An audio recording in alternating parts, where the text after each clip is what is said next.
Now here's a breakdown of the numbers. Take a look at your screen. There were 44,874 claims in the week ending October 3rd. That's an increase of 1,348 from the week before. Georgia is reporting that hospitality and food service are the leading sectors in unemployment claims. On Monday, the Georgia Department of Labor announced a pilot program for an online appointment scheduler. We'll have more on that coming up tonight at 6. In tonight's Low Country Report, 1 year ago, Low Country voters approved a $344 million referendum designed to help build or rebuild local schools. Well, one of the first projects, a new wing at May River High School, is almost finished. The 23 classroom expansion will stop teachers from doubling up in classes. A citizens-led committee, which has been overseeing all the referendum spending, got a tour of the new space today, which the school system says is vital for better learning. Additional space for additional capacity that's needed, or it's renovations that are needed for facilities, and it improves the learning environment for our children. And so it's incredibly important, and there was a huge need. Community saw it and responded. The school system will now focus on renovations at Battery Creek High School and building a new Robert Smalls Academy. Well, the city of Beaufort has chosen a new police chief. Dale McDorman was named to that position today. McDorman has been with the department since 1995. McDorman plans to focus on community involvement and transparency. Taking a closer look now, the Chatham County Commission is considering making changes to how the county's unincorporated fire services are funded, and it could mean requiring a new tax for people to pay. Now, some municipalities, 7 in total, and 2 volunteer fire districts provide service to unincorporated parts of the county, like Tybee Island and Pooler. Now, right now, most of those providers are funded by subscriptions from the households they serve and not through the county. If approved, a new tax could be based on property values or even a property square footage. We are open to any methodology in regards to collection. If the county feels that it should be a flat fee, or if it should be a square footage, or it should be based on, we are very open to that. At the end of the day, we just need to make sure we can cover our expenses. Okay. That's what we're looking for. And this move to require people to pay a tax or a subscription fee comes as many of these fire services face monthly deficits due to a lack of fire service subscribers. The board will have at least one more hearing on the matter before making a decision. Every Chatham County student could be headed back to the classroom. Here are the arguments for and against their return after the break. And coming up in the complete forecast, we could see a few more rain showers the next couple of days. And of course, we are tracking the tropics, the very latest on Ada and where it could go next. At 5:30, students are working at the polls. Why many wanted to get involved in this election. You are watching WSAV First News at 5. We'll be right back.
Now back to First News at 5 with Tina Tyashaw, Ben Singer, and Chief Meteorologist Chris Allred. WSAV News 3 on your side.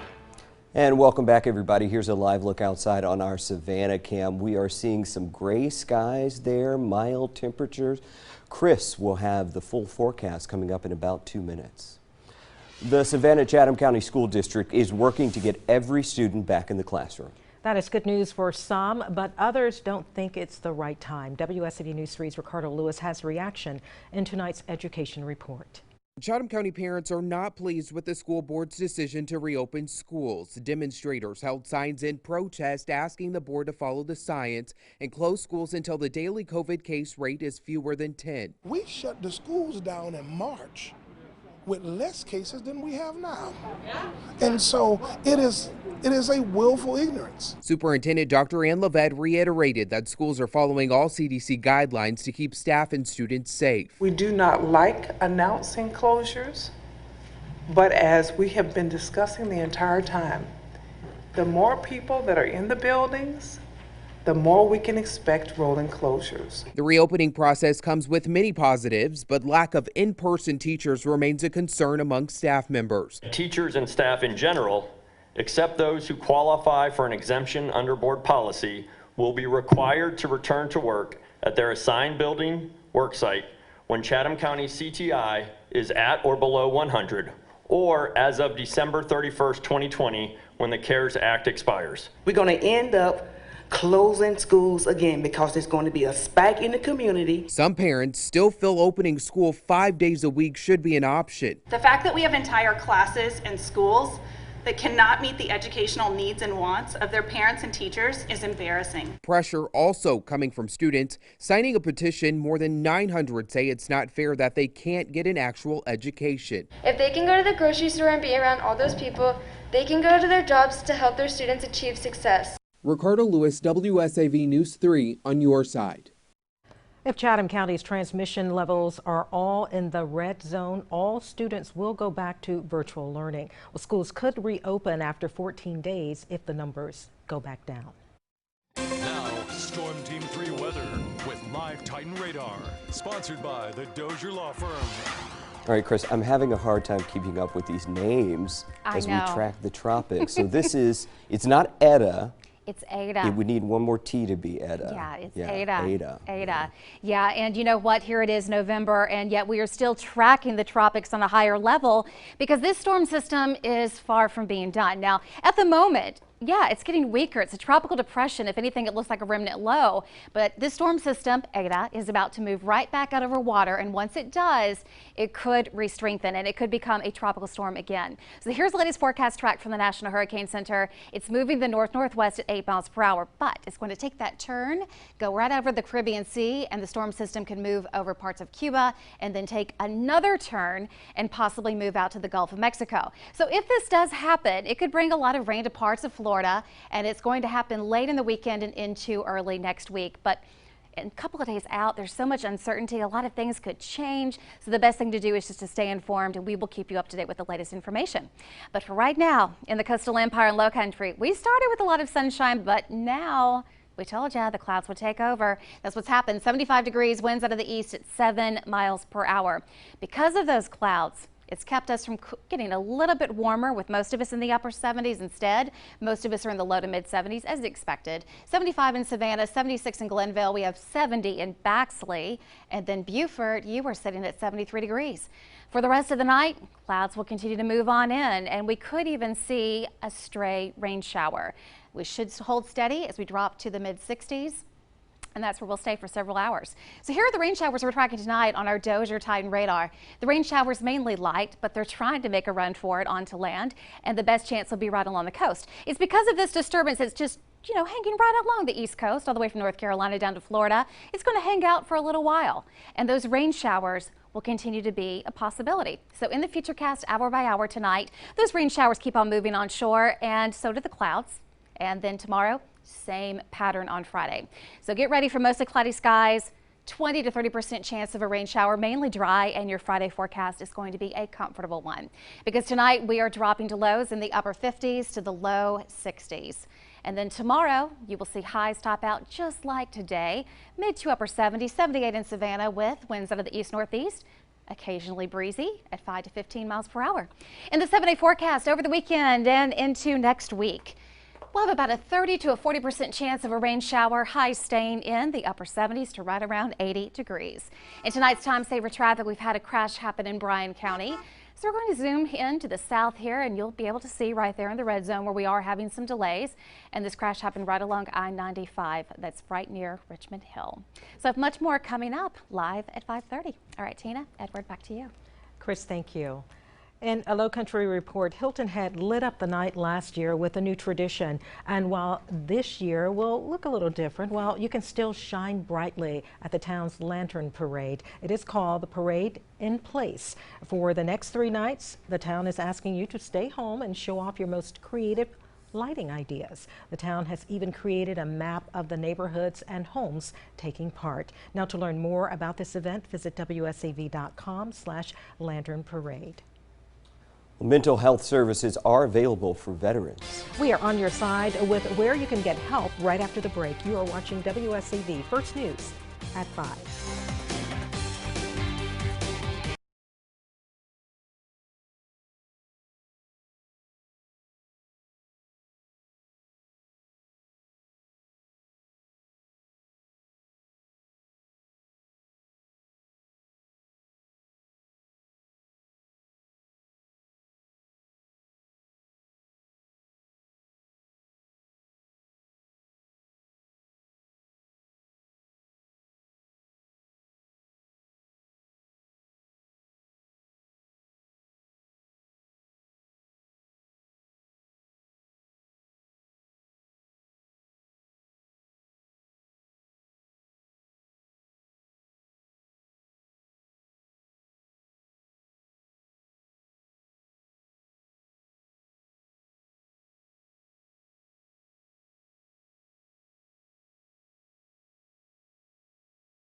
From our digital team, a recent study shows suicide rates for veterans have climbed as much as 20% this year. WSAV Now reporter Claire Going tells us where local service members can find help in tonight's Veterans Voices report. According to the Savannah VA Clinic, suicide rates for veterans are 1.5 times higher than the rate of those who have not served in the military, and is even 2 times higher for female veterans. Veterans experience a lot of stress and may not get full support when they get out, may not get full support even when they're in. Some veterans face life or death situations that also can be really stressful. Veteran suicide rates have gone up more than 43% from 2005 through 2017. But Bauer says most veterans who decide to end their lives have not participated in VA care. She says the Savannah VA Clinic can be a life-saving resource, offering counseling for PTSD, bereavement, and even for victims of sexual assault. I think that we can help take some of that burden off, especially to know that you're not alone. So many veterans go through this, and there is help available. The clinic has therapists who've also served in the military who can relate to veterans' mental health struggles, including peer support programs. It can be a coach and a buddy when sometimes the system can feel like it's so big and mysterious. Bauer says if you need to speak with someone immediately, call the Veterans Crisis Hotline or visit the nearest hospital. In this Savannah area, if we have a veteran who's in crisis, we'd recommend actually going to the nearest hospital. And the hospital will know what to do in terms of recognizing you as a veteran and taking good care of you. Reporting in Savannah, Claire Going, WSAV Now. For more information about resources at the Savannah VA Clinic, you can visit wsav.com/veteransvoices. Tonight's Our Heroes submission comes from Thomas. He's nominating Mike Boyne. Thomas says Mike lends a helping hand to his neighbors by doing yard work or just helping them around the house. Also, Mike volunteers at his church in Beaufort as an usher and brings a smile to all the congregants' faces. Well, tell us about the hero in your life. Send their name to ourheroes@wsav.com along with the photo. You can also upload a video to social media, Google Drive or YouTube, and make sure to tag us or email the link. There's more news ahead, including some new additions to the National Toy Hall of Fame. Find out if your favorites made the cut. WSAV News 3 at 5:30 is next.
from WSAV, the station that's on your side. You're watching News 3 at 5:30. All eyes on Georgia. We're learning what happens next as ballots continue to be counted. Plus, watching the presidential race, the latest in a live report from our Washington newsroom. But first, let's head outside now. This is a live look from our Savannah cam. That is Tybee Island, and it's getting a little darker outside now. Chief Meteorologist Chris Allred is on your side. She's in WSAV's Taylor Square with your Storm Team 3 forecast first. All right, Tina. Well, we started today with a lot of sunshine, but now it's turned pretty gloomy, not just dark with the sunset so early. And the reason why is because we have a disturbance that's right along the coast, and it's producing some rain showers, and those rain showers are trying to push inland. So the rain that we are tracking is moving from the east to the west, but most of it where we are tracking some rain showers, it's very, very light. Most of us will only see an increase in cloud cover tonight, and also the same pattern tomorrow. So in the fastcast, it's going to be even milder tonight. Most of us will only drop to overnight lows in the upper 50s to low 60s. This time of year, we usually see lows at around 51, so we're running about 10 degrees above average. Now, coming up in the complete forecast, what to expect for the weekend, and then also what to expect for the tropics. We have the latest forecast track on coming up in just a few minutes. All right, thank you, Chris. More than 47,000 absentee ballots are still being counted. The election is not over just on the absentee ballots. There are absentee ballots from our overseas military voters that, if they are postmarked by Tuesday, have to be accepted by Friday. There are provisional ballots that need to be verified by Friday. And if you have an absentee ballot with an issue like missing a signature or something, you have until Friday to cure those. That was Gabriel Sterling. He adds that there are still absentee ballots from overseas military voters to be counted, and they will be counted if they were postmarked by Tuesday. There are also provisional ballots that need to be verified by tomorrow, and voters with issues on their absentee ballots, like a missing signature, have until tomorrow to come in and sign them. Those ballots will then be counted. Well, Georgia's largest county has wrapped up counting absentee ballots. Fulton County Elections Director Rick Barron making that announcement today. That I believe that what we have here in Fulton County now will be a blueprint for other jurisdictions to use as they figure out how to handle elections. And he also said they will be processing around 3,600 provisional ballots by tomorrow. Well, voters have spoken, and Brunswick's controversial district attorney will soon be out of a job. Incumbent Republican Jackie Johnson lost her bid to independent Keith Higgins. She was criticized for her handling of the Ahmaud Arbery case. Johnson later recused herself because of a former investigator for her office and his son were charged in Arbery's death. From our digital team, officials expressed a need for more poll workers ahead of Election Day. As WSAV Now reporter John Dowding shows us, students from a Lowcountry high school answered the call for help.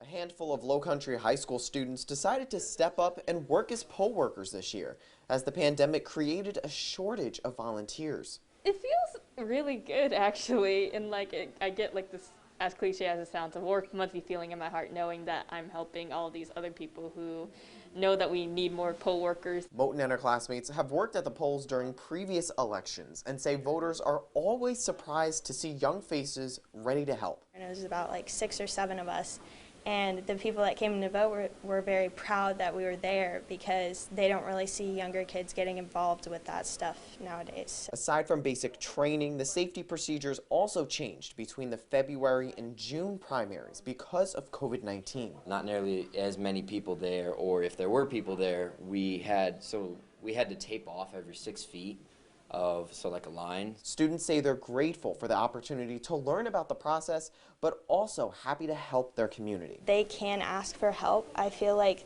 when they go, they feel like they need to do everything themselves or they don't want to bother somebody else.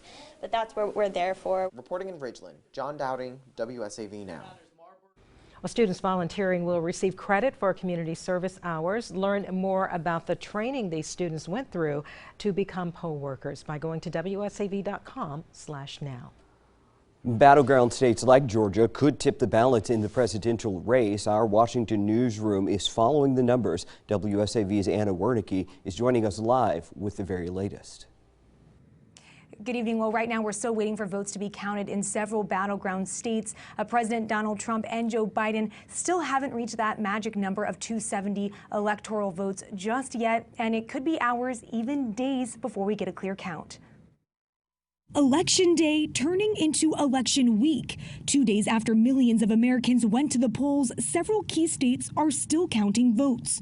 Democratic presidential nominee Joe Biden is leading in the vote count so far. It's clear that we're winning enough states to reach 270 electoral votes needed to win the presidency. I'm not here to declare that we've won, but I am here to report when the count is finished, we believe we will be the winners. President Donald Trump has declared himself winner in several remaining states. He said on Twitter, "We have claimed for electoral vote purposes the Commonwealth of Pennsylvania, which won't allow legal observers, the state of Georgia, and the state of North Carolina, each one of which has a big Trump lead." So we'll be going to the U.S. Supreme Court. We want all voting to stop. The president's threat to go to the high court has sparked outrage in some cities, where protesters took to the streets overnight. But for now, the waiting game continues, as the race for president is still too close to call. The states that have yet to be called include Georgia, Pennsylvania, North Carolina, Nevada, and Alaska. And some of those states, including Pennsylvania, with 20 electoral votes, it could be several days before all those ballots are counted. Live in Washington, I'm Anna Wernicke. Back to you. WSAV is on your side with complete election coverage online. You will find the numbers, the latest ones, and more at wsav.com/yourlocalectionhq. As vote counting continues in Pennsylvania, the Trump campaign earns a legal victory, entitling them to closer access to viewing the tabulation process there. This reverses a judge's ruling from Wednesday, which said the officials were doing enough given COVID restrictions. With supporters chanting outside an election center, Trump campaign officials announced the legal victory moments before entering the center. We plan on entering that building right now and legally observing the voting process, because if there's one illegal vote that is cast, it takes away from the great men and women of Pennsylvania who came out and issued a legal vote. A lawsuit was also filed in Nevada. The lawsuits filed in Michigan and here in Georgia against Chatham County Board of Elections have been denied. Both judges say the Republican Party failed to prove laws were violated. Well, legal challenges have brought at least a temporary halt to the counting of mail-in ballots in Philadelphia. That's dozens, I should say, of supporters of both President Trump and former Vice President Joe Biden are making their voices heard on the streets just outside polling stations at the Pennsylvania Convention Center. Well, Trump supporters were chanting "Legal votes matter" and "Grant us access," while Biden supporters chanted "Count every vote." Philadelphia officials temporarily halted the ballot count to address a court ruling that allowed observers for the Trump campaign to have closer access to see the ballot tabulation. A Minnesota judge rejects requests to move and separate the trials of 4 former Minneapolis police officers charged in George Floyd's death. Attorneys for the 4 men argued extensive pretrial publicity makes it impossible for them to receive a fair trial in Minneapolis. The judge, though, says he doesn't see how moving the trial would improve security. The judge also rejecting moves to separate the former officers' trials. Now, Chauvin, the officer who had his knee on George Floyd's neck, is charged with unintentional second-degree murder and second-degree manslaughter. The 3 other former officers are charged with aiding and abetting both counts. In today's health report, the Coastal Health District has several free flu clinics scheduled for next week that you should know about. Camden and Glenn counties are hosting their clinics on Saturday, November 7th. The drive-through flu clinics for Chatham, Effingham, and McIntosh counties will be held on November 12th. You do not need an appointment. Well, if you are looking for a drive-through flu clinic in your area, we are on your side. Just head to wsav.com/flu for a list of locations and times. The U.S. hits another COVID record. More than 100,000 new cases were confirmed yesterday, breaking the single-day record. That's according to NBC News. The previous record for most cases in a day was more than 98,000 on Friday, October 30th. Right now, there are more than 9 million cases with more than 233,000 deaths across the U.S. Now, we have more on the impact of the virus here at home, including the latest numbers of cases on our website, plus everything you need to know about testing locations across the coastal empire and low country. Visit wsav.com/coronavirus. Still ahead at 5:30, Olympic athletes are making changes to the way they train. We'll show you how they're getting creative on their journey to Tokyo.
Now, back to News 3 at 5:30 with Tina Tyashaw, Ben Singer, and Chief Meteorologist Chris Allred. WSAV News 3 on your side. With postponement of the Tokyo Olympics, many athletes are getting creative with their training and how they compete. Marilena Balores has one couple's story in this week's journey to Tokyo. Emily Lapari was coming off her best indoor track season when the news broke. Tokyo 2020 would now be Tokyo 2021. You were 4 months away from being so locked into this goal that you've had set for years. And then you have to now readjust it for 18 months later, which is sometimes a little bit of a hard mental shift. She refused to let the change get her off track. She refocused and had her best summer training season. But something was missing: competition. I just wanted to get out there, I wanted to race, I wanted to break up the routine a little. That's where her friends, Elena and Brian Tabb, come in. I was getting really fit and there were no races on the schedule. So Brian's idea was, well, why don't we put on a race? That was a conversation they had in July. They decided to host a race in just 2 months on Labor Day. So they got to work, securing a track, lining up medical staff, getting sponsors, creating COVID safety measures, and more. I didn't realize how much work it would be. So it was easier to take one piece at a time. Those pieces came together with 50 athletes, mostly elite, competing in different events throughout the afternoon. It gives you something to train for and to get to that next level in workouts, and having those short-term goals makes training a lot more manageable and a lot more fun. A rewarding race weekend for everybody involved. The start of it was for Elena, but the end result ended up benefiting so many more people than I could have imagined. So it's cool. It's fun to think about that way. On the journey to Tokyo, I'm Maria Elena Boloris. As the journey to Tokyo continues, WSAV is on your side online. You can read more inspiring athlete stories at wsav.com/Olympics. Storm Team 3 weather with Live Titan Radar, sponsored by the Dozier Law Firm. Well, Chris, I know a lot of people are still wearing their flip-flops and sandals. I've actually felt colder, I guess, last night during dinner break, but certainly looking forward to warmer temperatures at night. Yeah, you know, a couple of nights ago we were dropping to lows in the 30s, but not in the 7-day forecast. Instead, we are only dropping to lows in the 60s to even the 70s next week, and that is because of two things. Yeah, warmer weather's coming in, but also the chance of rain is returning. When you have cloud cover, it acts like a blanket, and the warm air does not escape at night. We'll take a live look with our Savannah cam. Put down what you're doing and look at that view right there. Is that not gorgeous? Today turned out to be a nice day. Had sunshine at first, more clouds later in the day, but all in all good. 75 degrees right now in Savannah. It is 72 on Hilton Head, and it is 73 in Statesboro. But the cloud cover and a couple of raindrops. We are tracking a disturbance right along the coast. Our Dozier Titan radar picking up the rain showers. Most of it is really light, but just offshore there are a few little spots of some moderate rain showers. This is what we will see for the rest of the night and also tomorrow. Those rain showers trying to push inland, so you may have a couple of raindrops, but that's about really all you're going to see, because this disturbance is going to hang out right along the coast for the next day or so, and our chance of rain is going to stay on the lower end, but you will see more clouds. And also the warmer weather is kind of making a return, right? So the chance of rain for tomorrow is going to be at 30%, and then over the weekend and into next week it stays at about 30% and goes up next week. So chances are staying on the lower side. As far as how much rain you could get, most weather models agree that we're not going to pick up much. There's just one that says, yeah, about ½ an inch, but that will be very isolated if that happens at all.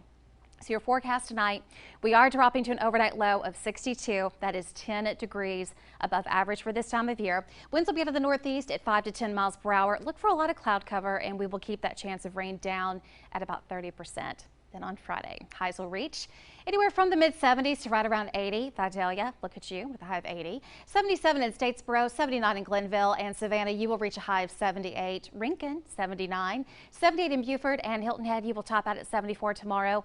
Winds tomorrow will stay out of the east-northeast, but they could get up to as high as 15 miles per hour.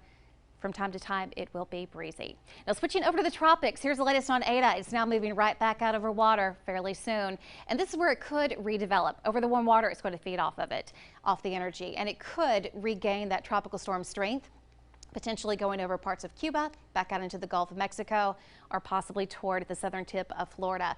If this happens, it's going to be over the weekend and into next week. As far as if we could feel any effects from the storm system, too soon to tell, but we're watching it for you. In the 7-day forecast over the weekend, look for highs to reach the upper 70s.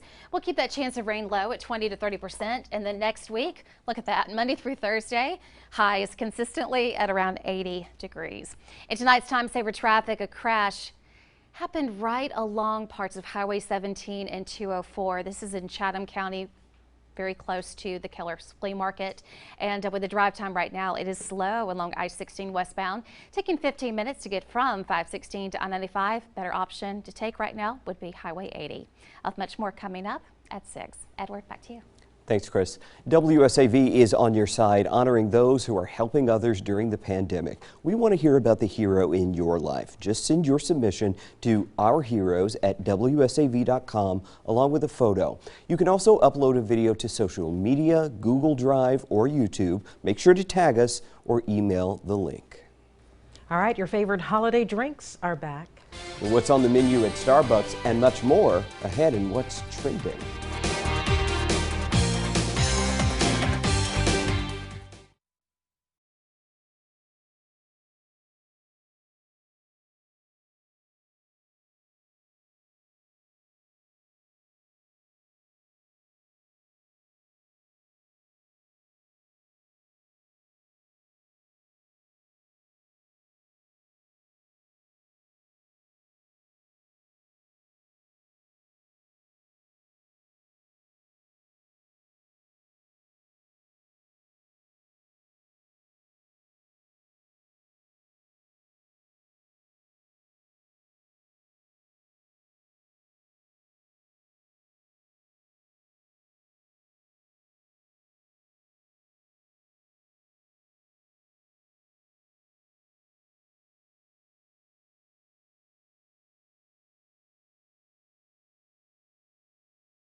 Starbucks' highly anticipated holiday treats arrive in stores tomorrow. Yeah, that tops our look at what's trending. Holiday favorites are back, including the peppermint mocha, which returns for its 18th year. Well, Starbucks is also giving a free collectible red holiday cup to customers who order a handcrafted holiday beverage on November 6th at participating Starbucks stores across the country. Actually, that's tomorrow, so don't forget. The limited edition cup is available for orders picked up in stores or through Starbucks deliveries while supplies last. And the 2020 National Toy Hall of Fame winners were announced today. There are dozens of them, including Bingo, Jenga, Light Bright, Tamagotchi and Yahtzee, Briar Horses, Masters of the Universe, my favorite personally, My Little Pony, Risk, Sidewalk Chalk, and Sorry round out the list of finalists. Also on the ballot is Baby Nancy. An Italian Rubik's Cube artist has created a 6,000-piece mosaic in under 16 hours. Wow. Giovanni Contardi created the special artwork to celebrate the 40th anniversary of the toy. Contardi took 15 hours, 49 minutes, and 32 seconds to be exact just to complete this artwork.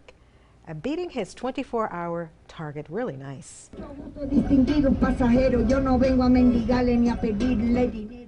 All right, with her pink cardigan and thick glasses, Toothless Cindy looks like your average grandmother. Her real name is Marlena Alfonso. When the music starts blasting on this bus in Bogota, Colombia, from her portable speaker, the 69-year-old turns into a prolific rapper. Alfonso suffers from glaucoma and cannot see out of her left eye. But despite the hardships, she presses on and encourages commuters to have a good laugh. Oh, yeah, she's good. Yeah, I love that. Well, still to come, where things stand in the presidential race vote count. Plus, it is the 1-year anniversary of the $300 million bond referendum in Beaufort County. We'll tell you where your money is going. WSAV News 3 at 6 is next.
Fast is great, and we appreciate fast. We more appreciate accuracy. Next on News 3 at 6, the outcome of the presidential election is still in question tonight. We are on your side with how the counting is going in Georgia and elsewhere. Plus, we are taking a closer look at unemployment numbers in the state and a new way to track your claim. And coming up in the forecast, a chance of light rain is back in the forecast, and we're tracking the tropics. The latest on Ada coming up in just a few minutes. News 3 at 6 starts now. Now from WSAV, the station that's on your side. You're watching News 3 at 6. Good evening, everyone. I'm Edward Moody in for Ben. And I'm Tina Shaw. Thank you for joining us tonight. High anxiety as the country still waits to find out who won the White House. Votes in several states are still up for grabs, including here in Georgia. That is our top story tonight. Former Vice President Joe Biden is hanging on to his lead over President Trump. The administration filed several lawsuits aimed at stopping the counting in Georgia, Michigan, Pennsylvania, and Nevada. Meanwhile, supporters of both candidates took to the streets, some demanding an end to the count, others calling for it to continue. Late today, Biden spoke to supporters urging calm and patience. Here is a look now at where things stand. The former vice president is leading in Electoral College votes with 253, while Mr. Trump remains at 214. Now to that petition filed by the Republican Party. They ask a Superior Court judge to stop the counting in Chatham County, claiming ballots received after 7 p.m. on Election Day were being processed. Well, earlier today, Judge James Bass dismissed the claims, saying there is no evidence to support it. Last night, when the Republican Party filed this lawsuit, they told 17,000 or so citizens here in Chatham County that their vote doesn't count and that their vote shouldn't be counted. And really, that's just offensive. It's an abuse of the court process. Well, there are thousands of votes left to count tonight in Chatham County. Board of Elections staff is working hard right now to get it all done. WSAV News 3's Kelly Antonacci has been following the count since election night. She joins us live now at the Chatham County Board of Elections. Hey, Kelly. Right, Edward, and we're learning just now from Tom Mahoney, the chairman of the Board of Elections, that they've processed as much as they can tonight. Now, after they process these votes, they have to tabulate them and then upload those results into their system. So it will still take a little bit to do that. But before they do any of that, they have to go through something called an adjudication process. And that's what's going on here right now at the Board of Elections office. Take a look at what happened earlier in the annex, where dozens of workers were processing those absentee ballots. Now, what's left to complete tonight, as I said, is the adjudication process. Earlier today, the election supervisor told me 15,000 ballots were pulled aside for that very reason. Mahoney says they're adjudicating their last batch, but he cannot confirm how many ballots are in that. I'm not saying that we will get all those done tomorrow, but we will give it a go and continue working on it as long as we are.